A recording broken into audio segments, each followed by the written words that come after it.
Hello everyone, this is part 8 of What If Naruto Left Konoha and Awakens Lava and Boil release, and I hope you guys enjoy this video and to like, to subscribe, and check out the playlist, to see more comment down below. Now let's start the intro. They call me a god. They call me a god. They call me a god. Grass country, river, aftermath of battle.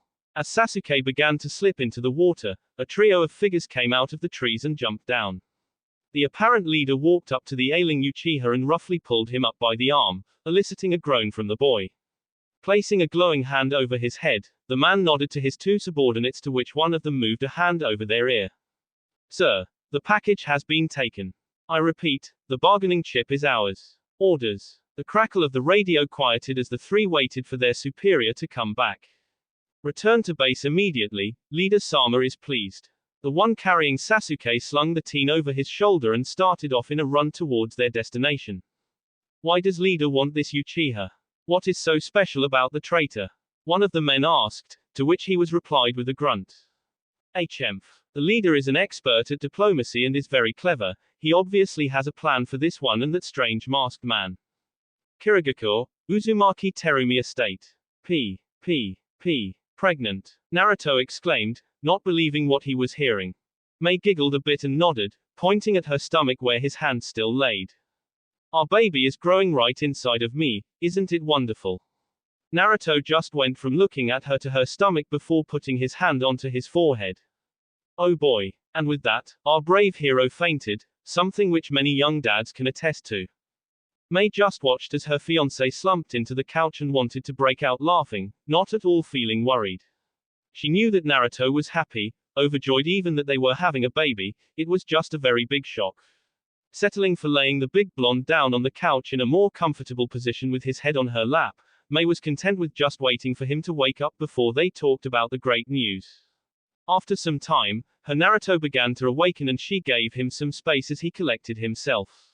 Looking over at the redhead, Naruto tried to remember why he fainted in the first place, and then he looked at her stomach and remembered. Mei was afraid he was going to faint again but started to smile when he hesitantly placed a hand over her stomach and began to rub it, tickling her a bit. "Right here?" Naruto asked. He received a nod. "What do you think, Naruto-kun? Are you happy?" Naruto looked into her worried eyes and just smiled, placing his other hand on her cheek. "Of course I am, Mei-hime. I was just so surprised at the suddenness that it overloaded my brain. Do we know if it will be a boy or girl?" Mei shook her head. "Too early to find out, darling. We will just have to wait." Naruto didn't look disappointed as he just looked at her stomach. "Hey, it doesn't matter. Boy or girl, both will be perfect with their mother's genes." Mei smiled and moved a hand to Naruto's face, rubbing his whiskers. "Can't forget the father's cuteness factor. If they have these whiskers I might just die." They both laughed at that, happy that they were getting another family member.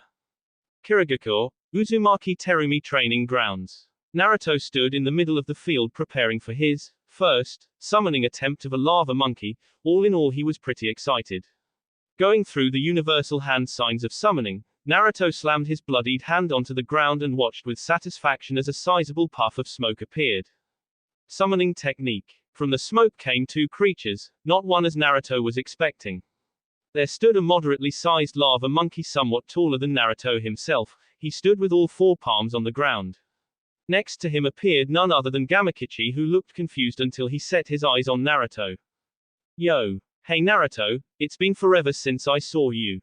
Naruto scratched the back of his head, confused. Hi Gamakichi, what are you doing here?" Gamakichi looked at him as if he were an idiot. "Because you summoned me, why else?" Naruto pointed to the irate lava monkey next to him, to which Gamakichi gulped and took a few steps away from. "Uzumaki-sama, may I ask why there is a toad here?" Naruto looked at the primate and found it in an interesting outfit. It had plate armor on its arms and legs, and the most important part was that an Azu headband was around its neck, showing its only loyalty. Its appearance was that of a tiny yonbi without the four tails, only a single one was behind it. "Toads were my first summon, although I'm just as confused as how I was able to summon both of you at the same time." The monkey seemed to ponder this while Gamakichi was beyond confused. "Naruto, How did you get another summons? Naruto pointed at the lava monkey. This is a lava monkey, the loyal Uzumaki clan summons, and I came across their boss who gave me the contract. The lava monkey stopped thinking and looked at Naruto, practically going crazy with anxiousness. You met our leader, Yonbi-sama. Naruto nodded. How is he? Is he okay? Yeah. The lava monkey seemed to calm down and wiped some sweat off his brow. That's good, we haven't had any contact with him for so long. I think it's been over 50 years since we last had fought alongside him. Well, I need to work this out, so how are we going to prevent a double summoning from happening again? Gamakichi looked at the monkey and they both nodded to one another before looking back at Naruto. Choose, they said simultaneously, not giving Naruto much of a choice. Choose. You mean choose one of you? They both nodded, neither happy with the outcome. But I like both of you. I'm sorry Uzumaki-sama, but to prevent double summoning you must pick one of us so the other may remove you from the contract. It's the only way. Is there a way that I would still be able to visit the one that I don't choose? Gamakichi nodded. We could always put a little seal on you that allows us to summon you to Myobokuzen if we ever need you. The monkey nodded as well. We have a similar use for transporting you to our homes on Azu Island if that is your choice. Gamakichi. I'm sorry but I made a promise to Yonbi, I have to choose the lava monkeys. Gamakichi nodded and smiled a bit, he had figured Naruto would pick them anyways. Alright Naruto, you don't have to worry about it with me, but I'm sure Dad is gonna be mighty pissed off. Here, this is the seal that will allow us to summon you. Don't worry, it won't happen very often, only if something important is happening that concerns you. Right. Thanks for understanding Gamakichi. See ya. And with that, the toad was gone, leaving the monkey and Naruto to discuss what's next. Good choice if I may, so Uzumaki-sama, your ancestors would be pleased. Naruto just nodded, not sure if Gamakichi was genuine in his goodbye. So, what is your name? The monkey slapped himself on the forehead, how could he forget his manners? Sorry Uzumaki-sama, my name is Yamara, it is a pleasure to meet you. The monkey held out its large paw for a shake and Naruto awkwardly gripped it. My name is Naruto Uzumaki, the pleasure is mine Yamara. Now tell me, what has happened with the lava monkeys while the Uzumaki have been away? The monkeys have survived, sir, but we do miss our old friends. Without Yonbi-sama to guide us or the Uzumaki to follow, we have sat idle for the past 30 years. I was excited when I received the call of a summon and now here I stand before another Uzumaki, praise Yonbi. Naruto scratched the back of his head, not sure of what to make of it. Well, I have an Uzumaki wife as well and a child on the way. Is there any way we could get her to sign the contract as well? The monkey was surprised at first to hear of more Uzumaki but quickly regained his composure. Of course Naruto-sama, I have a copy of the contract here with me. There is this little tradition back on Azu Island but it really isn't necessary. All she has to do is sign it and when your infant is at the right age, it can sign as well. Perfect. Would you like to come with me to get her? Naruto-sama, are you inviting me into your home? Naruto nodded, not getting what is the big deal. I have never been inside a human house before, you are most generous. Naruto patted the large monkey on his shoulder and led him inside. Oh Mayheim. I have a visitor here that has some words he would like to speak to you. Yamara sat on his two bottom legs and nervously twiddled his fingers with much anxiousness. Naruto noticed his trepidation and sought to quell it. Don't worry, she is very sweet. The monkey looked convinced until it looked up the stairs and seemed to shrink. Naruto looked up there to see Mei with a familiar, too happy, smile on her face, pointing at the monkey. Oh Naruto, what is a monkey doing in our house? Naruto gulped, motioning to the large monkey.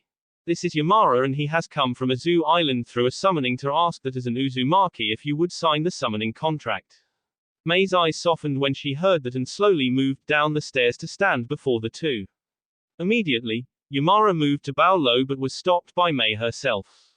Uzumaki-sama, please forgive me for my rude. Mei held up a hand for quiet, silencing the monkey. There is no need for apologies, it was my own overreaction that led to this. I'm sorry to worry you Yamara, I will gladly sign the lava monkey contract. The monkey smiled and brought out a scroll with the names of a few dozen remaining Uzumaki on it, giving Naruto an interesting idea for later. Just sign right here in blood, there. Beautiful handwriting by the way, Matriarch Sama. Mei and Naruto's eyes widened at the sound of that. What do you mean by Matriarch, Yamara? Naruto asked, receiving a bit of a flustered look from the primate. Oh, I'm sorry if that was not the proper title for your female Naruto-sama. I just assumed that because you are the first to summon us in the last 30 years that you were the heads of the current Uzumaki family. Please forgive my wrongful assumptions. Naruto and Mei looked at each other in surprise. So, we are the first to contact you in the past 30 years? Mei asked incredulously, not believing that such a famous summon would go unused. The monkey merely nodded and took on a sullen form. Yes, Uzumaki-sama, my people have felt as though we have been shunned or failed the Uzumaki somehow and that this is our punishment. From your confusion, I suspect you know little of other Uzumaki's statuses. They both nodded their heads, no other Uzumaki were known to the two of them. Well, that is a shame. Perhaps in time, we can work together to unite the Uzumaki with the help of my summoning contract here. Now then, I believe this summoning has been completed and I shall return home until I am summoned again. Naruto-sama, we may summon you soon so you may see our Crimson Backs or our leaders to discuss with them your further training as the Uzumaki Patriarch. Naruto was confused. Training, Patriarch. Wait, what do you mean by training? The monkey looked at him for a moment as if he were stupid before he changed to a more friendly face. Your lava training, the Crimson Backs will teach you our way of converting geothermal energy into strength and power, a secret power known only to the Yonbi's descendants. You will come to learn more in time. The monkey disappeared in a puff of smoke, leaving a confused couple of Uzumaki. Okay. Kirigakure, Mizukage Suite, 1 day later.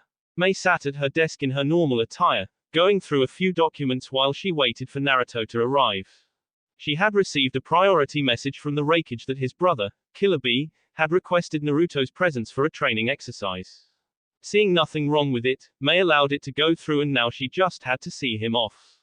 Mizukage-sama, you requested my presence. She looked up to see her fiancé. He had dressed in his normal Kiri Junin attire for the trip. Yes, I have a mission that will send you to Kumo for some training alongside Killer Bee. Naruto was intrigued by this. The last time he saw Killer Bee was when he first visited Kumo with Yugito. They had met briefly during his week of training there. Did it say what kind of training? Mei nodded her head, handing the message over to Naruto. Reading it, his eyes widened when he saw the word underlined at least a dozen times by someone who had to be Killer Bee. Rap training. Mei held back her laugh as she watched Naruto panic at the idea of rapping with Killer Bee. Now, calm down Naruto. I'm sure that you can talk him into some real training after he has done whatever he is going to do with you and rapping. Naruto wasn't feeling any better. Yugito had many horror stories she told of him and he didn't like remaining in the same room for too long. Look on the bright side, it pays a rank because Killer Bee insisted that it was a very important mission. You can use it to go buy us some baby clothes, and a crib, and, Naruto interrupted her with his hands held up in defense. Okay, I get it. I'm going, but I won't like it. Naruto began to walk towards the door but stopped when he remembered something. Oh, before I forget, here, this is the list I made that you asked for. I'll oversee the preparations after my mission is complete. Naruto left off as he disappeared behind the office's door. Mei smiled at his memory and looked at the list. Naruto had compiled all the names of the remaining Uzumaki and now it was Mei's job to find them. Pulling out the large scroll with the census, Mei started looking, already knowing this was going to be a long day. Konoha, Hokage Office. Tsunade, along with the information supplied by Yamato's team, I have confirmed the fact that Danzo has entered a megacore for his future base of operations. Please allow me to go and find out exactly what he is planning. It could be vital for the Kiri-Konoha alliance. Jiraiya stood in front of Tsunade, hoping to get permission to infiltrate the rainy country for intel. Tsunade's eyes widened as she knew he was determined. Why the hell would he want to go there himself? Jiraiya, the situation in that country is too risky. Why can't you just use your spy network to gather information? I already tried that, Tsunade. My spies either have trouble smuggling the information to me from inside the country, or they're caught in the process of gathering it.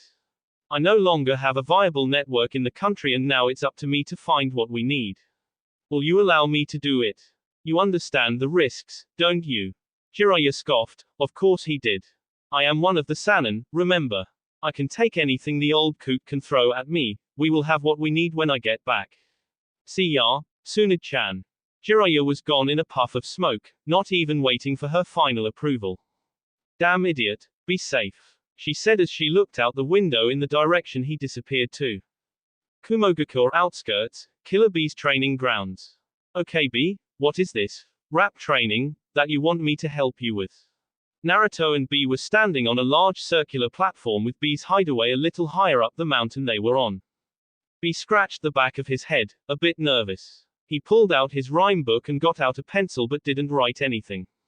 I'm having some trouble, thinking of my rhymes. Yeah, I need your help to find something that rhymes with double. Naruto racked his brain for the answer to the simple request. Trouble. That seemed to spark something in the older man's eyes and he furiously began to write in his rhyme book.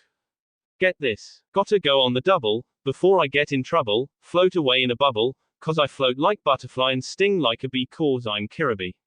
Naruto just sweat dropped, propping up a thumbs up for the man's mediocrity. Nice one. Killer Bee noticed Naruto still standing there and ran up to him and gave him a giant bear hug as thanks. Thanks to you my little blonde friend I have new rhymes. Now I'm in a good mood, so how about we train for real and I can help you with the training that I promised to give you when you were first here. Yeah. Naruto was confused. What training was that? What do you mean, training? I don't remember. The training with multiple swords Naruto, remember. You were so hyped up on my super awesome style that you wanted to learn too. First we gotta get my man here some swords and something to put in. Bee ran up into his home away from home and disappeared for over 5 minutes, leaving Naruto just sit there astounded at the man's memory. Just when he thought the man passed out or got lost, he came back out with 9 swords and a back holder for all of them that allowed Naruto to reach them easily. My students on Team Samui could never learn how to use multiple swords, or at least not very well. I think you're going to be my first student to actually pass the class. Oh yeah. He helped Naruto fasten the holder onto his back and instructed him on how to remove all the swords at the same time. Like this. Instead of removing the swords completely, Naruto just loosened them in their slots seeing as he did not yet know how to hold them all. Yeah. Like that. I use 7 swords but I thought since ya got the 9 tails that ya should get 9 swords, yeah. Let's see. He had Naruto stand in a very awkward position and just started placing swords between his joints, he even stuck one in his mouth. After the 7th one was placed, he took a few steps back to admire his handiwork. That's my exact stance, now where to place the other ones. Naruto was sweating bullets, hoping that Bee would find a decent spot for them. After much indecision, Bee chose to place the last 2 in Naruto's open hands, effectively having him hold all 9 blades. Naruto was unable to hold the stance however and fell over to the ground, making Bee face palm. Naruto, you're supposed to be able to stand when you fight. Yeah. How the hell am I supposed to balance that? Well, I suppose I could teach you that part. Yeah. Probably be better if we started with that. Kumogakure outskirts, 5 days later. Okay, ya know the stance but can ya dig it? Naruto sweat dropped for the 1000th time being in Kumo. You mean can I use it? Killer Bee scratched the back of his head. Oh yeah, that. Well, let's get started. I have some stuff I have to do in Kiri and it has a timetable. Killer Bee seemed pleased enough and pulled out his own swords quickly. Naruto did the same. Both opponents stared at each other before Killer Bee started the battle by jumping towards Naruto. Meeting the charge with one of his own, Naruto launched into the air and twisted his left arm towards Bee's form. The two clashed their blades, the battle becoming a game of who could push the other back until Naruto became a little too unpredictable. Contrary to the style Bee had taught him, Naruto maneuvered his right leg and kicked the other man away from him. Charging forward, Naruto dodged 3 swords thrown by Bee and flipped upside down to confuse Bee while he switched the positioning of his swords but the other blonde was not fooled. Charging forward quickly, Bee took the blades from Naruto mid-stride and held his mouth blade right up to Naruto's neck while the rest threatened to penetrate his center mass. While Naruto lost the sword battle, by releasing his swords it gave him the chance to form a perfect Rasengan that threatened to tear right through Bee's defenses. Looking down, Bee noticed this as well and smirked, releasing his weapons and handing back Naruto's. That was sweet. Your swordsmanship will need a lot of work to keep up with the master but ya got style kid.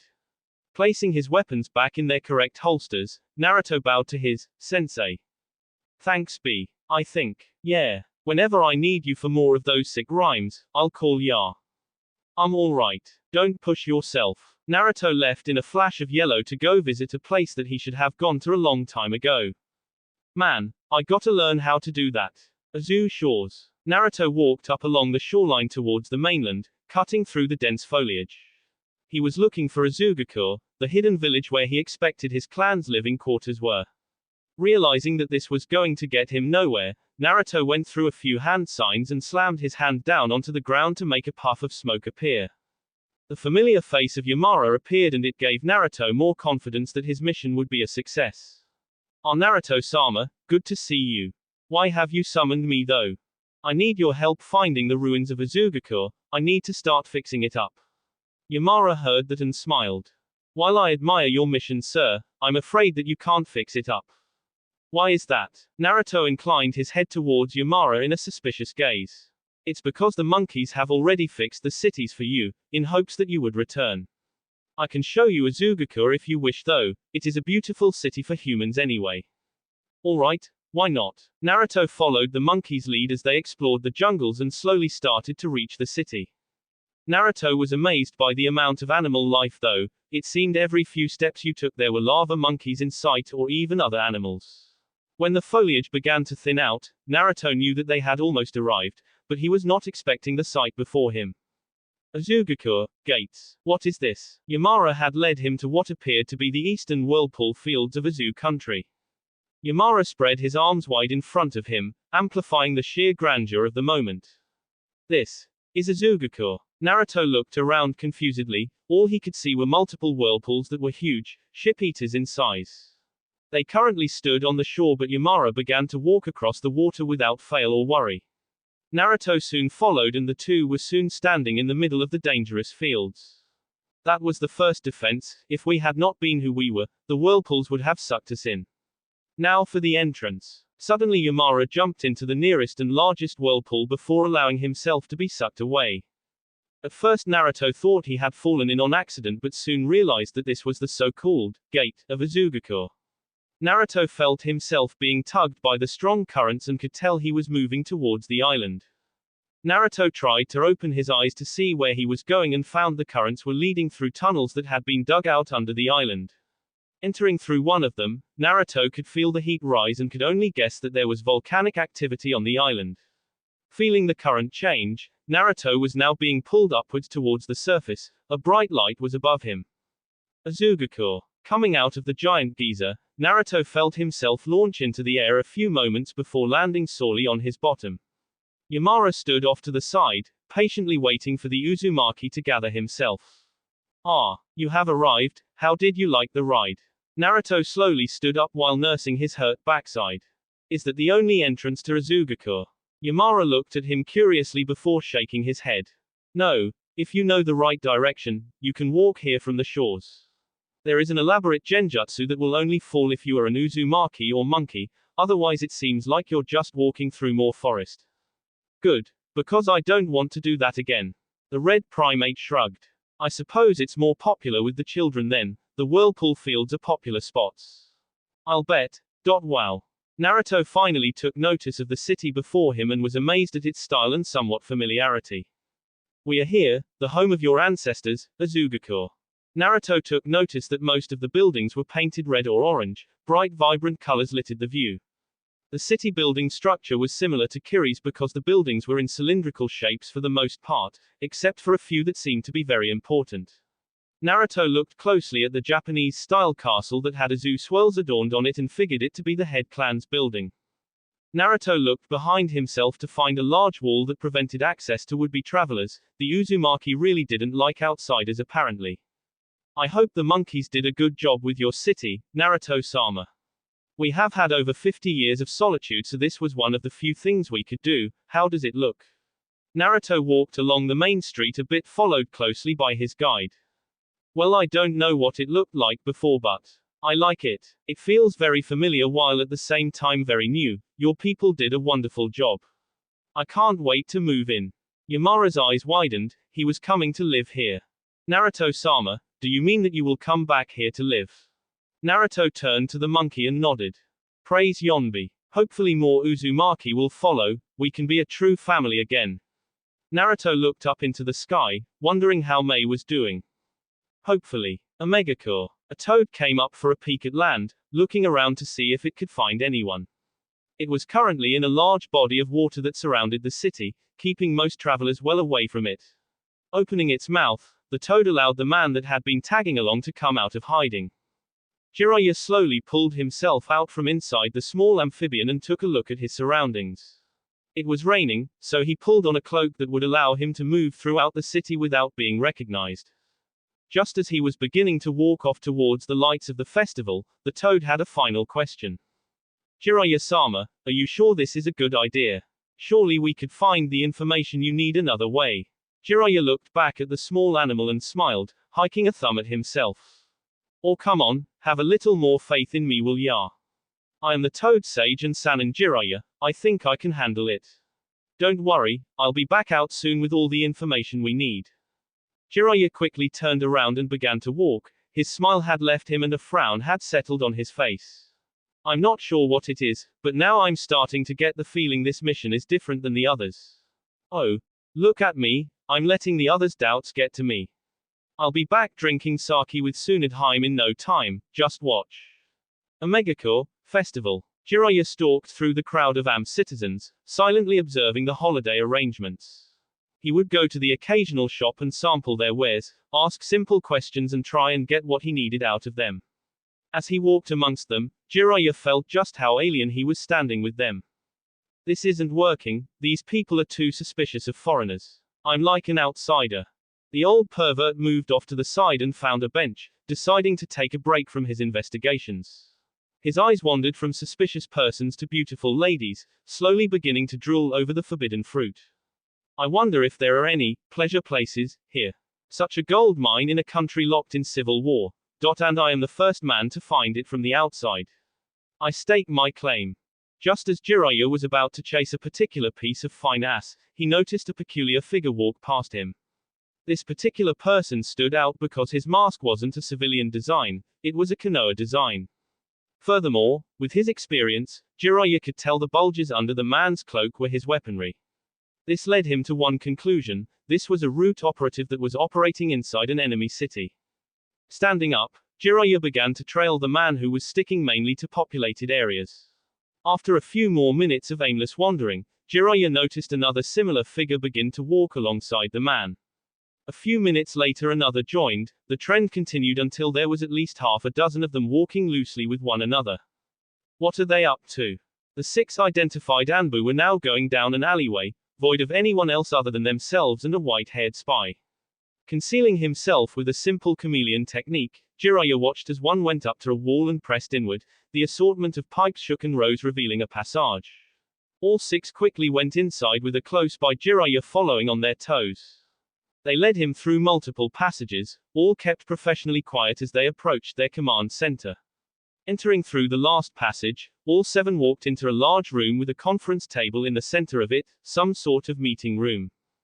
Jiraiya moved off to a wall, to be the fly on the wall during the inevitable meeting.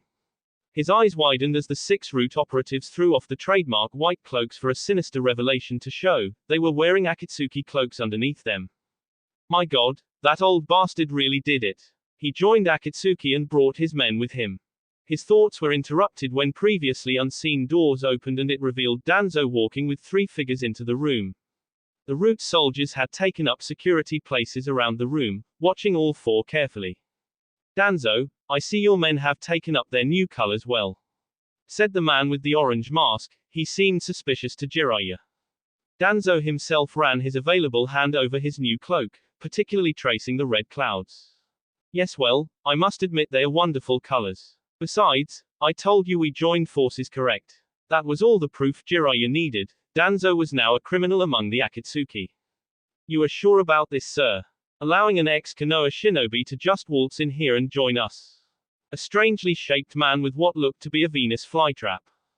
Seems to be second in command, and for a while now. No one would have the balls to interrupt a leader of a criminal organization just like that. Well, Danzo does know how to make quite a bargain. He gave me an army, and an apprentice. The two figures opposite Danzo and Toby shifted uncomfortably. Who is this apprentice? Sir, can we trust the Uchiha to come with us willingly? After all, he was under the command of Orochimaru when we picked him up. Said the man with a large sword on his back. His face was very similar to that of a shark. That must be Kisame Hoshigaki, the demon of the mist. And what was that about Uchiha? They couldn't mean Sasuke, could they? How the hell did they manage to take him from Orochimaru so easily? And why? Oh. Once I reveal a few things to the boy, I'm sure he will come along to our side. Besides, we always have Itachi with us to serve as a contingency plan. The other three grunted in agreement to Toby. On to the next order of business. Kisame, you and Itachi recently arrived with the 4 tails and it was successfully extracted. How many does that make under our control? The plant man spoke up to answer the leader. That makes 3, sir. We are currently tracking the 3 and 6 tails. I am also monitoring the 9 tails as you requested. Jiraiya's eyes widened. Naruto. Good. I will begin to order pain into position soon. Kisame. I trust that you will be able to handle your duty when the time comes to capture the 8 tails. Kisame smirked, nodding his head confidently. Yes, I believe I will be up to the task. Toby nodded and stood up, casting a suspicious eye at the direction Jiraiya was in. Now that the meeting is over, Madara's Sharingan eye swirled angrily. It's time we take care of the spy. It all seemed to happen in slow motion to Jiraiya. One moment all 4 were sitting at the table and the next they had sprung up and started charging towards him. Quickly ducking back into the passage, Jiraiya ran for his life, knowing that even he could not outfight the men that were chasing him. Were there really this many turns when we were coming this way? Damn it, I may have to summon the Toad Sage to get out of this. Rounding another corner, Jiraiya sighed in relief when he saw rain pelting the ground and looked up to see the sky. Having his escape route, Jiraiya began his run up the pipes when the water turned into a waterfall and pushed him down the pipes to land back on the ground. Water release, great waterfall. Kisame announced triumphantly, stopping the would-be escape in its tracks. Jiraiya quickly recovered and glared at the man. He was the only one present. Knowing the other 3 en route cronies were not far behind, Jiraiya knew he could not stay. Gathering a large Rasengan in his palm, Jiraiya charged Kisame, who only brought his greatsword in front of him and held it to the approaching Rasengan. Jiraiya quickly noticed the jutsu losing strength and switched tactics, going through hand signs for his ultimate speed attack. Hair Needle Barrage. Kisame's eyes changed to a playful look as he lazily brought his sword up to deflect the attack, destroying most of the attack while a few needles penetrated his flesh. Ouch. Was this supposed to give me a reason to get out my tweezers? Jiraiya gritted his teeth and slammed a smoke bomb onto the ground, quickly running towards the top but was stopped by a flash of orange in front of him. Where do you think you are going? Konohagakure, Hokage office 1 week later.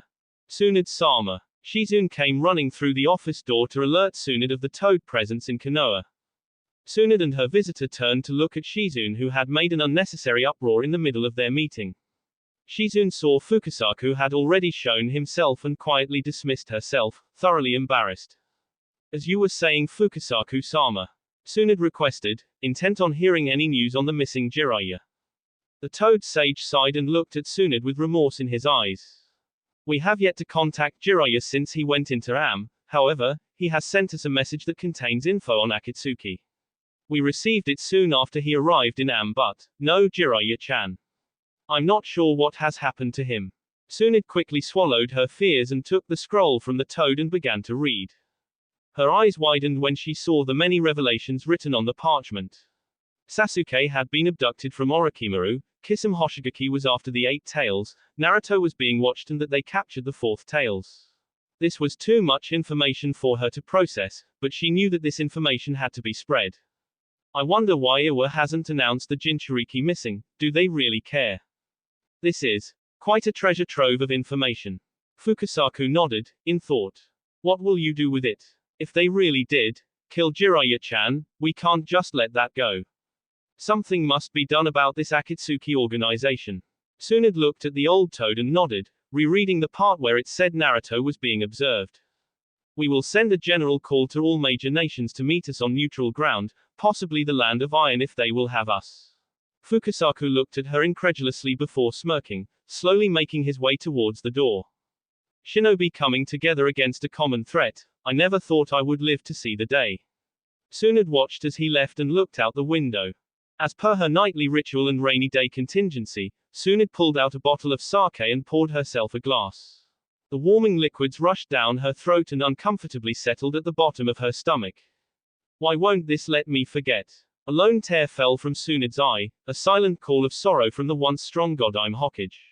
Another one of her loved ones was gone. Kirigako, 1 week later. Mei currently sat in her office, rereading a report that had been sent by the leader of Konoha, the Godime Hokage Tsunade. Her entire body shook with anxiety to what the letter contents read. The sheer ramifications and the effect on the ninja world was too great to be real. 4 tails captured, Jiraiya of the Sannin dead, and Naruto is next apparently. This is not good at all. What could Tsunade hope to accomplish with a meeting of the cage though? Is she in her right mind? As she pondered this, the door slowly opened allowing a single ninja inside. He had just arrived from the old Azu ruins. Naruto Uzumaki walked up to his wife-to-be and kissed her in surprise. She welcomed the kiss immediately and allowed her tongue to tangle with his. Switching their spots so he was now the one in the chair, Mei now sat in his lap staring at him with pure joy. Naruto Koi, you are back. How was your trip to Kumo and the ruins? Naruto detailed his training in Kumo, accentuated by his swords that still were strapped to his back. See, going to see Killer Bee wasn't so bad now was it? Naruto sighed, not wishing to think of the encounter. It was only good after we got the wrapping out of the way. Besides, I could have learned how to wield 9 swords on my own. Mei giggled but then remembered the saddening message received and became gravely serious. Naruto, you need to look at this. It was received from Konoha a few days ago. It has some disturbing information. Naruto took the paper and began to read, his eyes slowly growing in size until they were sources. Apparently finished, Naruto threw the parchment away like it was poison, his hands tightening into fists. Mei observed his face change from calm to pure anguish and hatred, something she did not wish to see. Pervy Sage.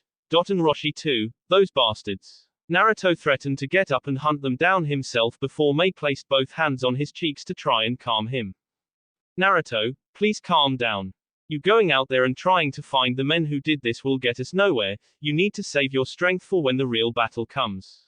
Besides, I don't like to see you angry, especially around me.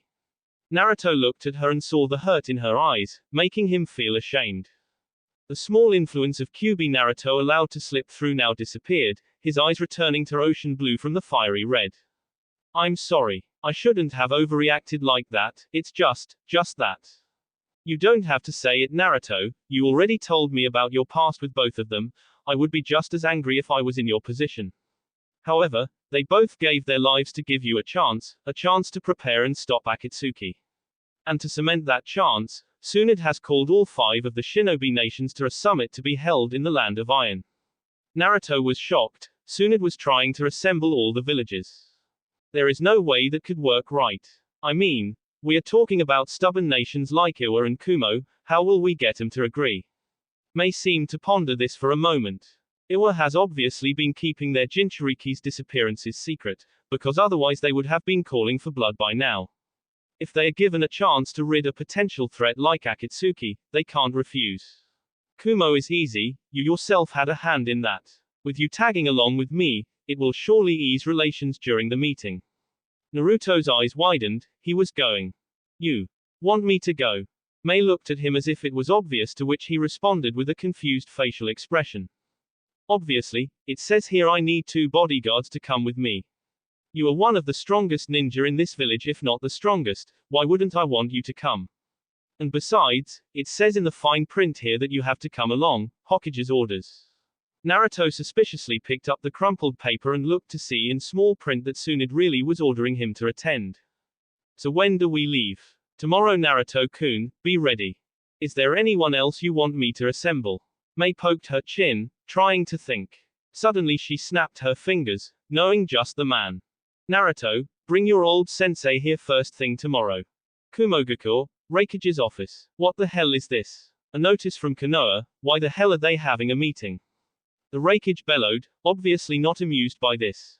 His secretary quietly sighed from the side as he, accidentally, broke his desk again. This man was just too much. Raikage-sama, this is a legitimate meeting to be held.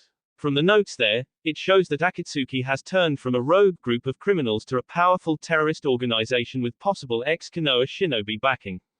We cannot turn away from this call of nations so easily, it could bring peace to the land. Besides, these are the people who have actively tried to capture not only your brother but Yugito as well. The Raikage seemed to ponder this, tapping his meaty fingers on his hat. I suppose that sounds about right, get me Darui and she immediately. And when the lazy bastard asks why when he could just take a walk instead, tell him that I'll challenge him to a wrestle match again. The secretary sweat dropped and set off to find the two ninja. After the last time Raikage-sama attempted a fair wrestle match, half of the Kuroku Mountains were destroyed and Darui didn't dare set foot in the man's office again. Awagako, Chushikage's office. An old man sat in his chair in a large stone room, his mottled brown hat sat unused on his desk as he massaged his back. Just finishing another pile of useless paperwork, Onoki seriously wondered for the 1000th time if he should retire. It might not be such a bad idea, I mean then I could just retire and have someone massage my back without any shame coming from it. But who from the young generation could I? Onoki was cut off from his musings when the large door was crashed into and broken in half by a dazed but smiling Akatsuki who was holding a scroll. Onoki deadpanned and with a sweat drop and quickly rethought his retirement. Who in the young generation can truly be trusted with such a position of power? This is a prime example of young whippersnappers that just can't do anything but fumble the ball in times of stress. I will just have to stay as the Chushikage. Chushikage-sama, a message from Konoha has arrived for you. The older man's eyes widened and he got up from his chair and set off in a steady stride to Akatsuki. Taking it from him, Onoki wondered what his old nemesis of a country Konoha could possibly want. His eyes widened when he saw Roshi's name attached, wondering if it was some trick or trap. So, those bastards got Roshi too, huh? We thought that allowing Han to be taken would keep them away from the country. I suppose I was wrong to ignore them for so long.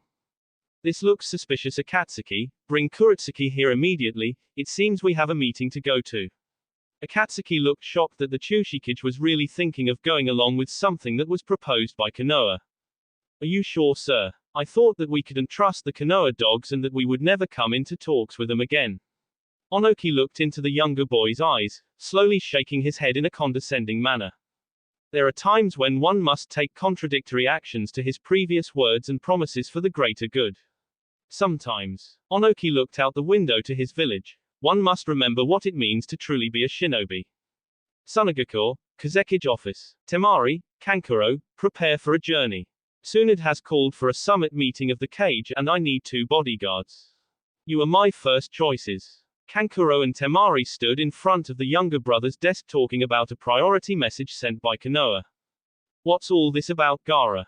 Kankuro asked, curious as to what Konoha wanted. It seems that Akatsuki has struck again and has become more than just a minor pest. Tsunade seems to have had enough of this and has called a meeting to discuss ways to defeat Akatsuki. I foresee this as being a way to promote unity amongst the divided nations of the shinobi world. Will Naruto and the Mizukage go as well? Temari wondered, knowing Gaara would like his friend to attend. Most likely Naruto will go along with the Mizukage as a bodyguard. I doubt he would entrust her with anyone else. I suppose you are right. We leave tomorrow, prepare yourselves. Omegakure. Zetsu stood before his leader, Madara Uchiha, in a small meeting room reserved for privacy. Zetsu had been recently summoned for a private discussion concerning a message they had intercepted on its way to Takagakure, sent by Konoha. Zetsu, tell me what you think of this alliance talk that Konoha is proposing. Madara used his fingers to indicate air quotes around alliance as he thought it more of a joke than anything. Zetsu gulped, allowing his serious personality to answer. My lord, I believe that the talks can either be our savior or our destruction. Madara looked somewhat intrigued, waving his hand gesturing to continue. Please go on. From what the past has told us, the major nations have always been at odds since their birth, whether it be because of territorial disputes, clan rivalries, Zetsu noticed Madara's eye narrow and continued quickly, or for personal glory.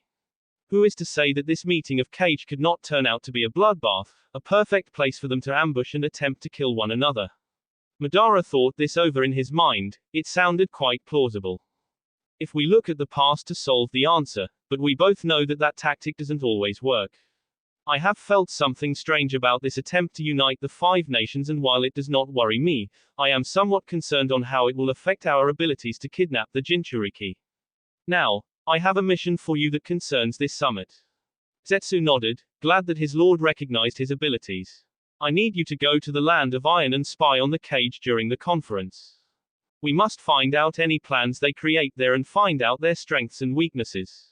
I will make a later appearance to discuss with them my Moon Eye plan, and then we will retreat into hiding. With Danzo's forces now under our command, we have a small strike force, but... Madara got up and looked out the one opening to exit the room. The rain poured outside as he observed the peaceful nature scene. What we need is an army. Kirigakure, village gate. Naruto stood alongside Mei and Chojuro as they waited to leave the village to go to the cage meeting.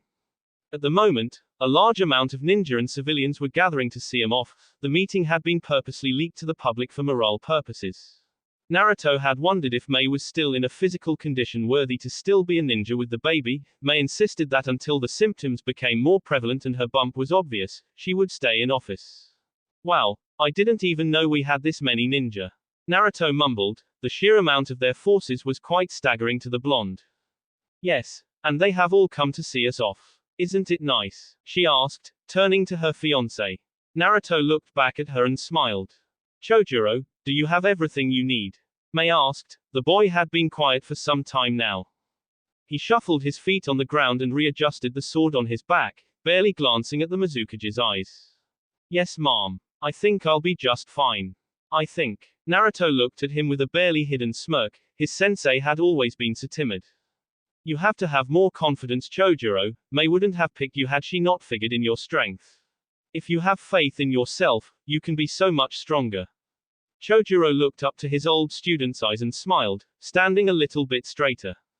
You are right, Naruto. I just have to remember that I have the ability to make a difference then I can. The older boy went off into a stuttering mumble and Naruto's sweat dropped. It was still a work in progress. Mei elbowed him and stood a little straighter, making Naruto do the same when he saw an elderly man carrying her cage hat. She had said that it was a monumental occasion when a cage had to leave the village, especially for something so important as a meeting with the nations. An elderly person, generally a veteran of the council, would hand her the hat as a symbolic way of saying that the strength of Kiri's people would go with her. He paced towards her with a ceremonial staff in one hand and the hat in the other. The shape was of a serpent from Kiri's myths of the past. Mei took a small step forward so the man would not have to take as many steps to reach her. Naruto stood with his arms crossed confidently and with a smirk on his face. Chojuro had a small smile and had both hands in his pants pockets. Naruto's chosen attire to attend the meeting was somewhat of his old original clothing from when he first arrived in Kiri 3 years ago. He had on his black ninja sandals, black leather leggings to cover the skin between his pants and his sandals, and his old camo pants that were a black and white color. His shirt was mostly covered by his gray Kiri Junin vest, but the black sleeves were visible, as was the camo part around his neck and at the bottom of the vest where the shirt poked out.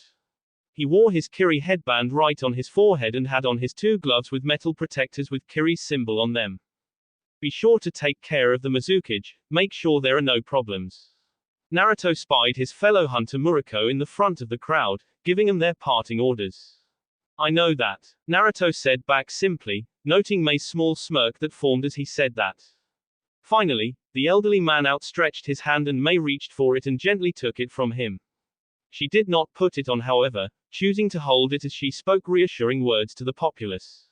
Thank you, sir. I promise I will fulfill my duty as the Mizukage of Kirigakure. The man silently chuckled and nodded. A ninja that stood next to him spoke to the 2 bodyguards. As 2 of the 7 great ninja, you must protect the Mizukage with your lives. Naruto punched Chojuro in the shoulder and smiled, as did the smaller man. Of course we will, I wouldn't let anything happen to her on my watch. Naruto announced with a thumbs up. Everyone silently shrugged their shoulders in relief, knowing that the Mizukage's fiancé would keep her safe. Yeah. Back in my day we would just leave and not give these going away parties. Get a move on, you 3. Naruto and Mei's eyes widened when they looked into the crowd and found a crippled Ao with crutches. His smile was a reassurance to both of them. Ao senpai, you shouldn't be out of the hospital, you need rest. Ao just shook his head and hobbled over to Naruto, holding out his hand. It's customary for men to shake hands for goodbyes. I hope to see you soon, Naruto. I know you will keep her safe. That goes for Chojuro too. Naruto looked down at his hand and smiled, grabbing it and shaking with him confidently. Come on, Naruto, Chojuro, it's time to head out. Naruto turned around to see Mei slowly walking off with the blue hat over her head, obscuring her features. Giving one last confident nod towards the parting crowd, Naruto ran to catch up and stood alongside Mei as they began their trek to the land of iron.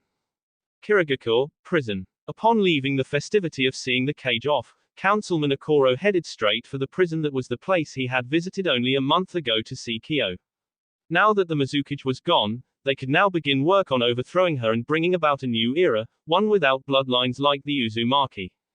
Yagura almost did it, now it's our turn to finish 'em off. According to official documents taken before and after the massacres, there still remained over 40 branch families of the Uzumaki, all had a mix of purebloods and branch members. Killing them all would be difficult, so that was why Okoro had suggested that the conspiracy and revolution be led by a veteran that led one of the hunter teams of the massacres himself, Kyo. Entering the room, Okoro sat down as instructed by the guards and waited to see Kyo. The man slowly walked in with his white prisoner robe, a frown dead set on his features. His brown hair was now graying from stress of being a prisoner, also no doubt from the message Okoro had left the last time. What do you want, Okoro? They tell me nothing of what happens outside. I wish to know how much longer it will be before I am released. Okoro hid his smirk as he relayed the details of the current events. The Mizukage has left for a meeting between the other great nations. Now it is time for change here in Kiri. Would you lead us to a greater tomorrow, one that Yagura could only dream of? Kyo watched as two shadowy figures appeared and snapped the guards' necks, effectively allowing Kyo to walk free. The man smirked as they removed his bindings. He rubbed his sore wrists as he walked out of the prison along with Okoro. I think that sounds like a wonderful idea. That will be it for this video. If you want more, comment down below, like, subscribe. And see you guys later.